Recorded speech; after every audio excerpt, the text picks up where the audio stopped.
part, you'll hear a number of different extracts. At the start of each extract, you'll hear this sound. You'll have time to read the questions before you hear each extract. And you'll hear each extract once only. Complete your answers as you listen. At the end of the test, you'll have 2 minutes to check your answers. Part A. In this part of the test, you'll hear 2 different extracts. In each extract, a health professional is talking to a patient. For questions 1 to 24, complete the notes with information you hear. Now look at the notes for extract 1.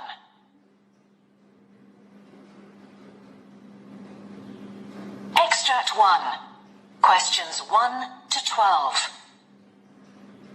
You hear a knee specialist talking to a new patient called Jason Riley. For questions 1 to 12, complete the notes with a word or short phrase. You now have 30 seconds to look at the notes.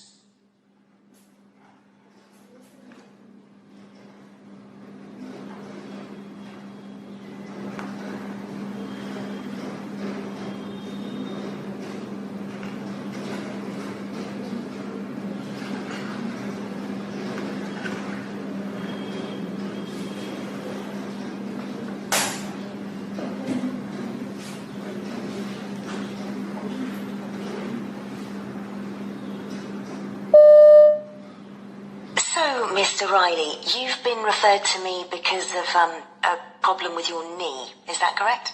Yes, it's my right knee. It's very painful. Okay. I've got some information here from your GP who's treated you for bursitis. But can you tell me about how this developed and what's happened so far? Well, about 2 years ago now, my knee, this knee, swelled up and was really big. It didn't hurt, and it just looked really strange. I'd been on a week's golf holiday in Portugal, and the knee was a bit dodgy all the time I was there. Well, when I got home and the wife saw it, she sent me off to the GP straight away, who said that it was what people used to call housemaid's knee. That caused a few laughs at home, I can tell you. Then I remembered that my mum used to get that in her shoulder. It's really called bursitis, isn't it? Yes. But he said not to worry, to rest up a bit and wait and see if it went away. And it did in a few weeks. Right. So I was okay for a while. Then, about a year ago, I got a new job. I used to be a painter and decorator, but I retrained as a carpet fitter. So I'm on my knees quite a bit. Goes with the job. And after a while, this must be about 6 months ago, the knee swelled up again. It looked really red this time, and I had a sort of dull pain as well that got worse. Okay. Also, I felt slightly shivery and feverish. The GP said I probably had an infection and gave me some antibiotics for 10 days or so. That seemed to do the trick, and I felt much better, but the knee was still a bit swollen and it ached sometimes. Did you try painkillers? Oh yeah, after a bit the doctor suggested ibuprofen, but that always seems to give me a tummy upset, so I stuck to paracetamol. I'm still using them on and off. At work, they put me on to doing things that didn't need a lot of kneeling when I first went back, but only temporarily. And I put ice packs on my knee to bring down the swelling as often as I could, every few hours. I tried to take breaks too. Oh, and my GP suggested some exercises to protect the knee, lying down on my back and raising the leg. Yes. Which seems to reduce the aching. In bed, I made sure I slept with a pillow under it to keep it a bit higher up too. Was your knee still swollen? Yeah, it was. So then the doctor drained off some of the fluid by sticking in a needle. I remember he said he got 20 millilitres out. Right. After that, he suggested that I try some supports in my shoes. I couldn't really see the point of that, but apparently it's to do with your arches, which I guess does affect your knees. Yes. Also, so he told me to make sure that I have plenty of padding on my knees when I'm at work, and I've been doing that. Good. He told me that I should think about losing a good few kilos as well, but I like my food, as you can see, and I haven't made any progress with that so far. But things weren't getting better, so then he started giving me cortisone injections. I've had 3 of those so far. And what effect did they have? They really helped. Much less swelling, and the pain's better too. But that's the problem. He now says that with those sorts of drugs, you can't have more than 3 of them in the same knee in a year. I'm up to the limit, and it keeps coming back, so really I'm hoping you'll be able to come up with something better. Okay. Well, let's have a look, shall we? If you can...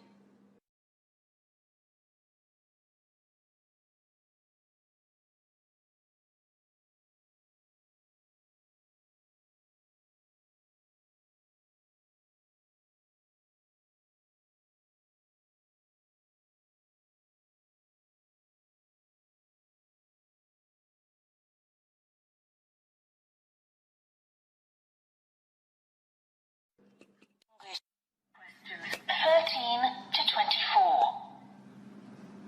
You hear a neurologist talking to a new patient called Sylvia Gunn. For questions 13 to 24, complete the notes with a word or short phrase. You now have 30 seconds to look at the notes.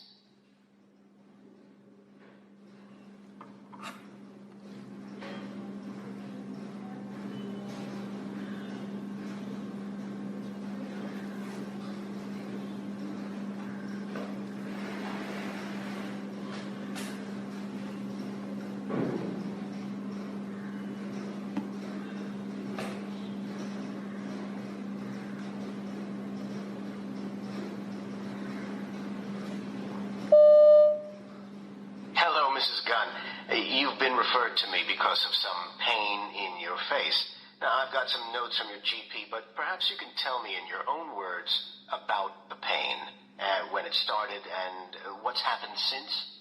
Well, it began about 3 years back.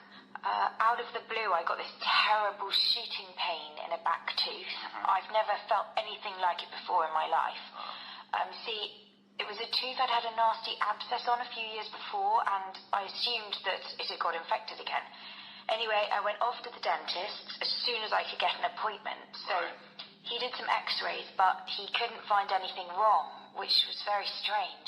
Was the pain continuous, and did anything in particular trigger it? It came and went, and it lasted just a minute or so each time, but it really got bad when I brushed my teeth. I always use an electric toothbrush. They're so much better than the usual sort, but I didn't like that one little bit. I even tried to persuade the dentist to whip the tooth out there and then, because I was so sure that that was the problem. But he told me he was pretty sure there was nothing wrong with my teeth at all, and I ought to see my GP. And your GP has diagnosed trigeminal neuralgia? Well, first of all, the GP told me to try painkillers. That was to exclude things like a migraine, I think, but the pills, they didn't have any effect at all. So then he sent me off for a CT scan, because he said it might be a very bad case of sinusitis. I'd had that before when I was a teenager. Or he said even nerve damage, but that was all negative too. So then after all that, the GP eventually put me on an anti-epilepsy drug, which seemed to help. I see. So how is it now? Well, the pain sometimes goes away for weeks at a time, but then it can come back a dozen times a day. Fortunately, I get a tingling feeling in my jaw when it's going to start, which I can recognize as a sign, so at least I get a bit of warning before the pain comes on properly, and I can try to find somewhere quiet to sit down. But the pain has now begun to spread? Yes. It started to happen in my eye, too, on the same side as the tooth. I was doing okay until the firm where I work moved to a new office. It's a lovely new building, And everything was fine at first until about 3 months ago when the weather started to improve and they turned up the air conditioning because lots of people were complaining about being too hot. That's when I started getting pains in the eye, and I'm pretty sure it's connected. But the system's the same all over the building, and it's not as if I'm sitting in a draft, so there's not much I can do about it. I've tried wearing glasses all the time, and that seemed to help a bit, at least at the beginning. And these pains in the eye, tell me how long they last and how often you get them. It's getting worse and worse. Over the last fortnight, it's been every day, and sometimes every hour, and it's really excruciating. It's getting me down, and I've started losing weight too, what with the worry and the pain, and I've had to give up my yoga class, which I loved, because you never know when the pain's going to come on. And, well, that's making me feel very isolated. I really hope you can do something more for me, Doctor.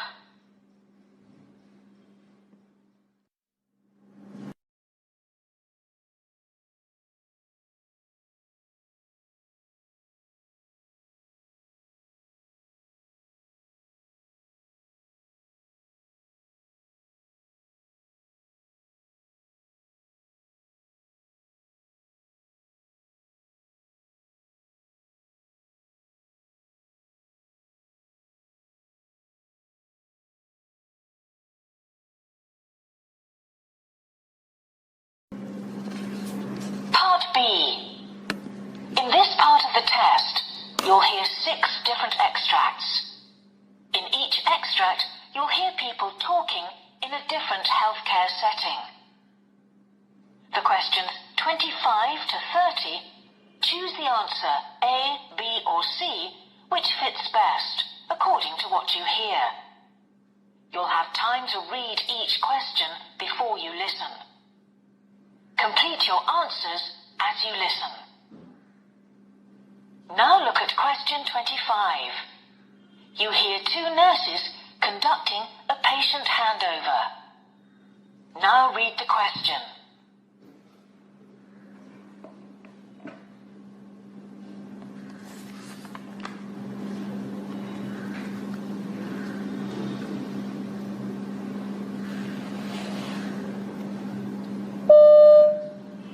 Mrs. Garner's a 73-year-old who came in because of an exacerbation of COPD. This is day 3. Today she's down for a repeat chest x-ray, and that's all booked in, and her leg dressings need to be done. She has bilateral ulcers. Oh, and you'd better chase up the report on her sputum sample. We should have had that back by now. Okay. There's a history of ischemic heart disease and type 2 diabetes, peripheral vascular disease, and peripheral neuropathy. She's been treated with IV antibiotics, steroids, and nebulizers. She's mobile with a walking frame, but gets breathless. She's down as high risk for falls. Sure. I'll continue to monitor her fluid intake and check that she sticks to the diabetic diet. Great.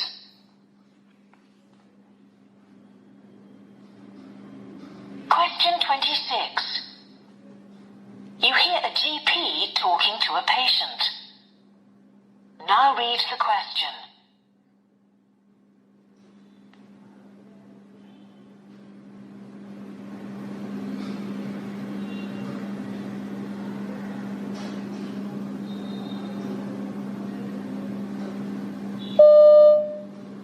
So, shall we have a look at your blood test result? So, what we're testing for is the level of hemoglobin in your blood. And just to show you, the normal range for women is between 11.5 and 16 grams per deciliter. Oh, yes. And this is your level of hemoglobin. It's 8.7. Oh, I see. And what this tells us is that you're suffering from iron deficiency anemia. Oh, yes. I thought that might be the case. That would account for the lack of energy and the, lethargy. I think that's what you called it last time. So, perhaps I need to look at my diet, increase my iron intake? Well, what I'd like you to consider is taking a course of iron tablets. This can be a really effective treatment for the condition, and what it does is it supplements the amount of iron you're getting in your diet. So, does that mean I can go on eating normally? Not necessarily, I think we'd better run through what that phrase means in your case before I answer that question. Okay.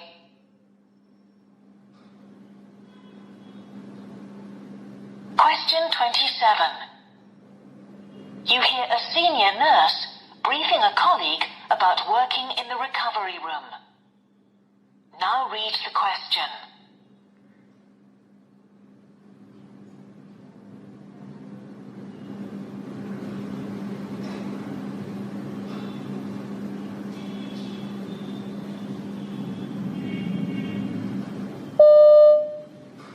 Okay, so this is the recovery room where you'll be working.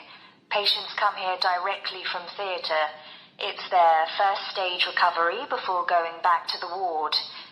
Here we have a monitor, and on that you can see all the patient's vital signs from theatre, okay? Right. So you check that it's on and functioning, attach the BP cuff and pulse oximeter, and you're ready to make your assessment. The system then prompts you in terms of what to do next with the patient. So, do they get extubated in theatre? It depends. Mostly they do, and that's ideal. But sometimes it happens outside. If they come out with an ET tube in place, then it's probably because the doctors want to keep it there during recovery. But if it's a laryngeal mask, then the anaesthetist will see to that. We just have to ensure that the patient's kept stable.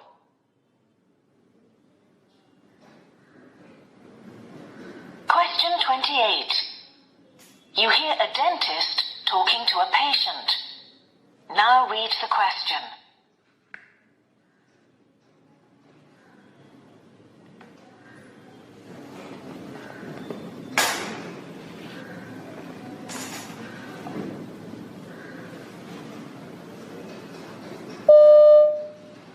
Okay, so today I'm going to prepare the tooth for the fitting of the crown, then take an impression. Oh, really?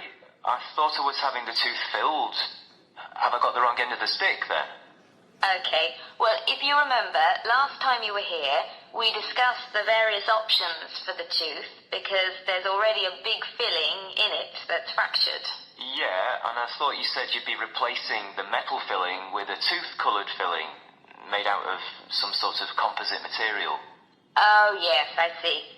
Actually, what we discussed was either a new metal filling, which may or may not stand the test of time because there's going to be a lot of stress on what's left of that tooth, or go for a tooth-coloured crown instead, which would be more robust. And is that what you quoted for in terms of the price? Oh, yes. Okay, let's go for it then.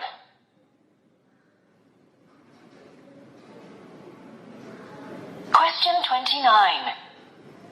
You hear a triage nurse in the emergency department talking to a doctor. Now read the question.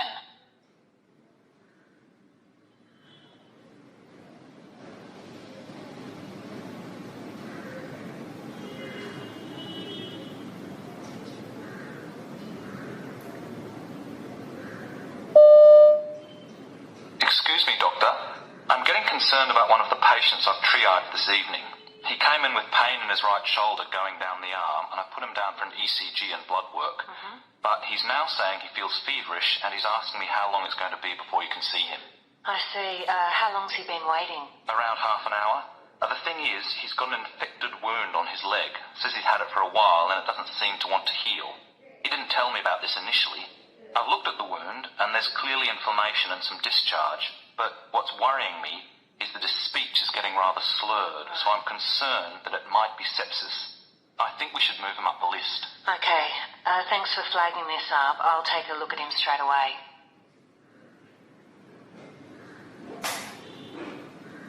Question 30. You hear an eye surgeon briefing some new staff at the eye clinic.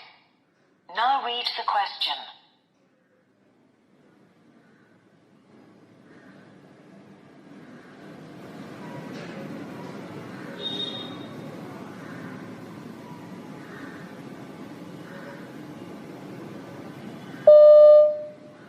One of the biggest challenges for us can be deciding what's normal and what isn't. Looking looking at the back of people's eyes, as we do all day, what strikes you is the enormous variety of shapes and sizes you see there. The optic nerve may be oval, it may be round, or it can be irregular in shape, and all of that can be perfectly normal. So we get lots of referrals, particularly of children, where an optometrist observed something a bit funny at the back of the eye, and they want us to check it out. Well, that's fine. If they err on the side of caution, that's better than missing things. And from our point of view, it's all worthwhile. After all, it's only by looking at a great many healthy eyes that you learn to diagnose the problems that we need to deal with.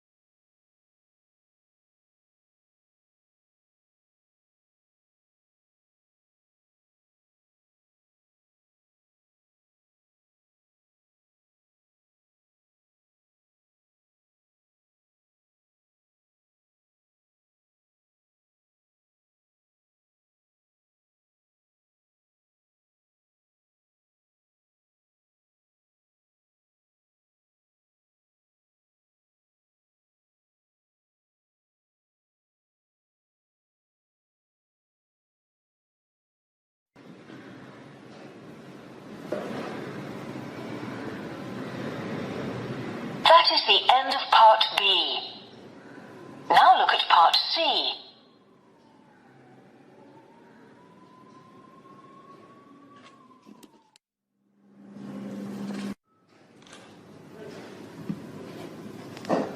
Part C. In this part of the test, you'll hear two different extracts. In each extract, you'll hear health professionals talking about aspects of their work. For questions 31 to 42, choose the answer A, B, or C, which fits best according to what you hear. Complete your answers as you listen. Now look at Extract 1. Extract 1, questions 31 to 36. You will hear an interview with a dietitian called Ben Melrose, who's talking about iodine deficiency. You now have 90 seconds to read questions 31 to 36.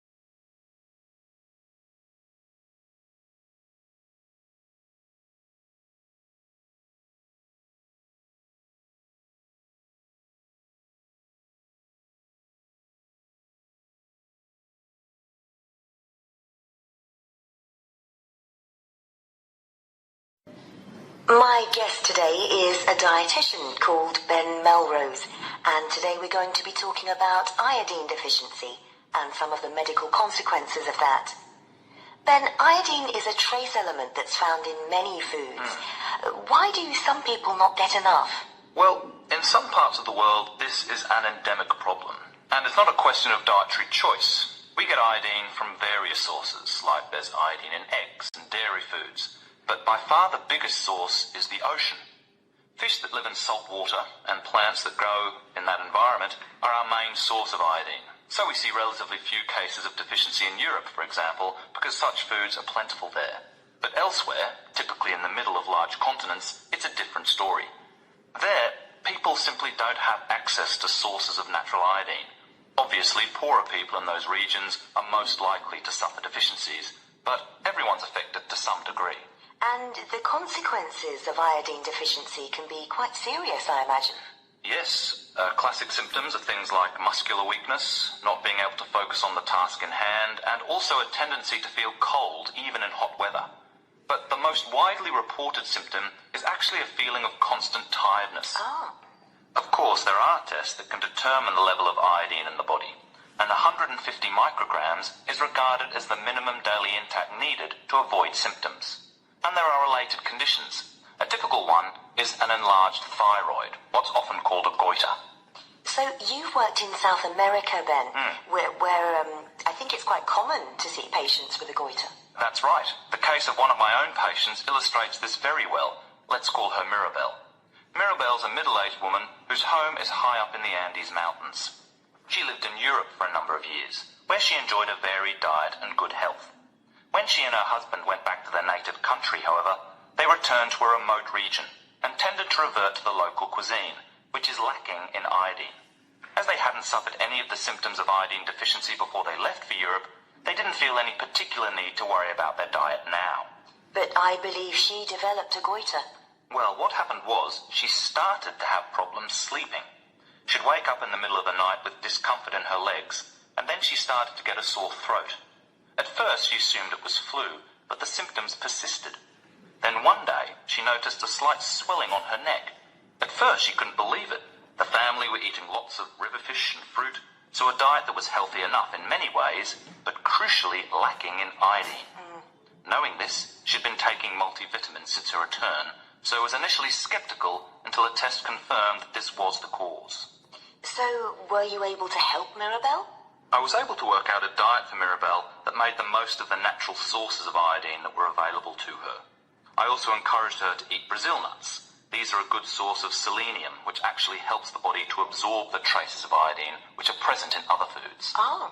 I also advised her to steer clear of certain processed foods, like bread made with flour improver, because these actually impede the body's ability to absorb iodine.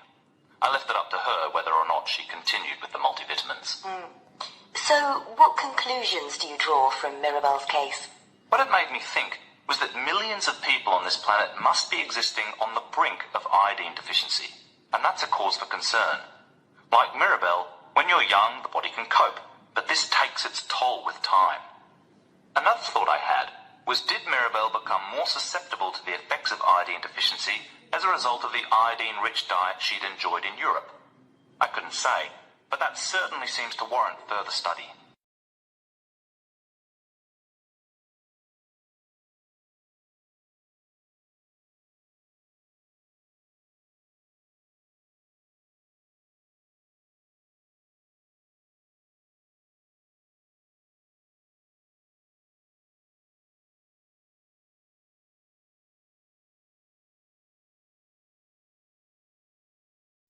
Questions 37 to 42. You will hear a plastic surgeon called Norma Woolston giving a presentation about surgical treatment for a condition called Dupuytren's contracture.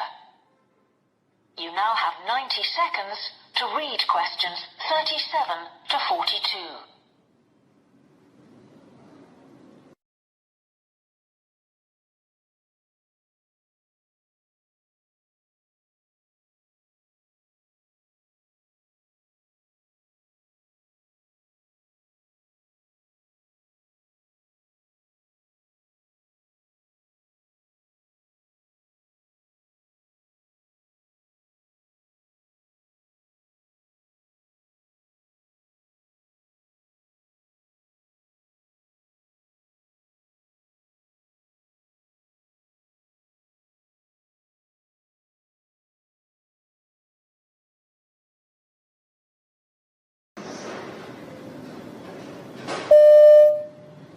My name's Norma Woolston, and I'm talking today about surgery for a condition called Dupuytren's contracture, with a particular reference to a case I treated recently.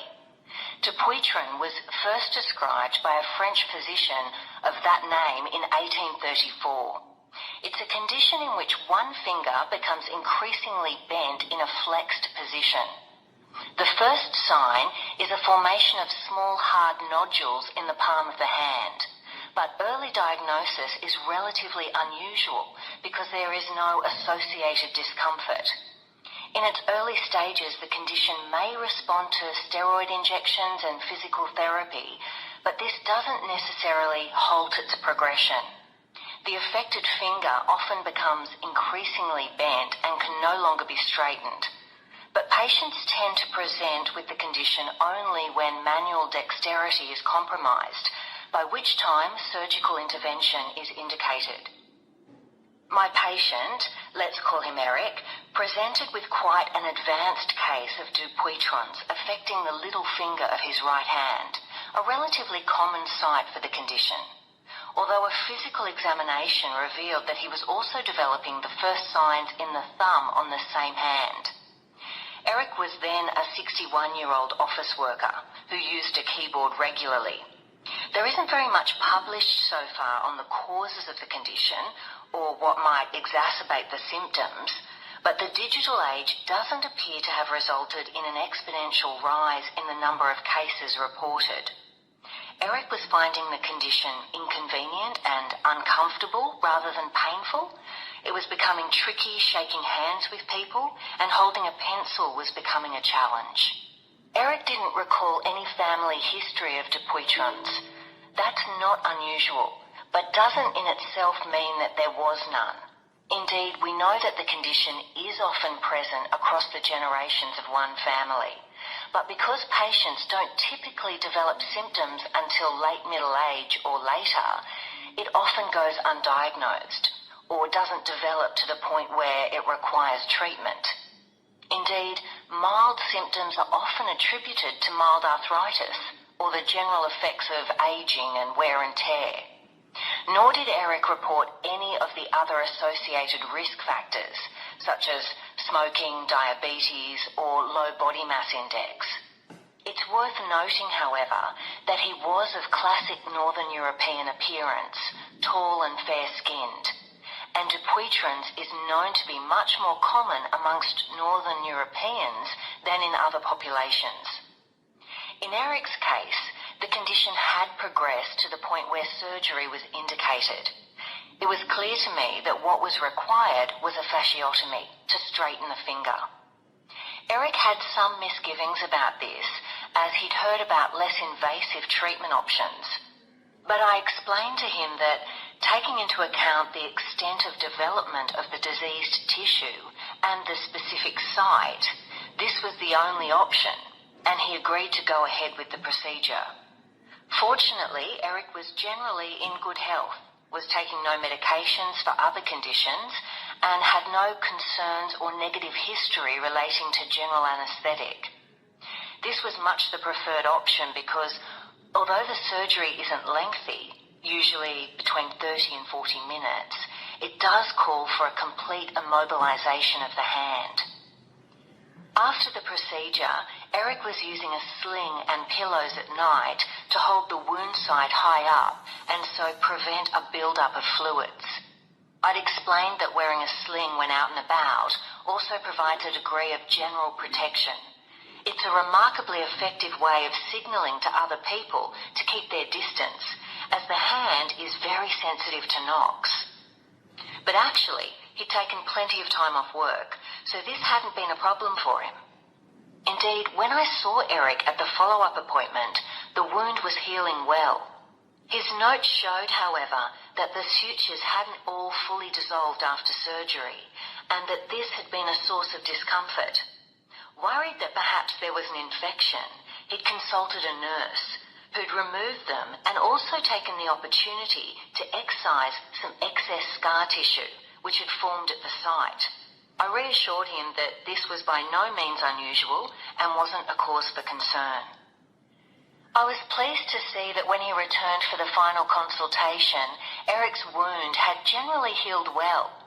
As is the case with many Dupuytren's patients, however, Eric volunteered that, despite my careful explanation at our first consultation about the treatment and recuperation period, he'd entirely underestimated the impact of the surgery on his daily life and how long the disruption would continue.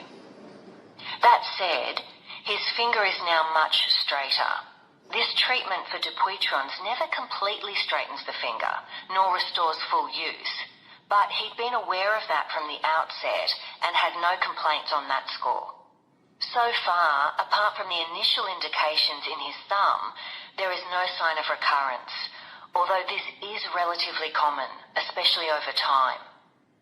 I reflected, however, that perhaps being very familiar with the condition and having performed this kind of surgery many times, I hadn't made it clear enough to Eric exactly what to expect after the surgery. What Eric's case made me realise is that I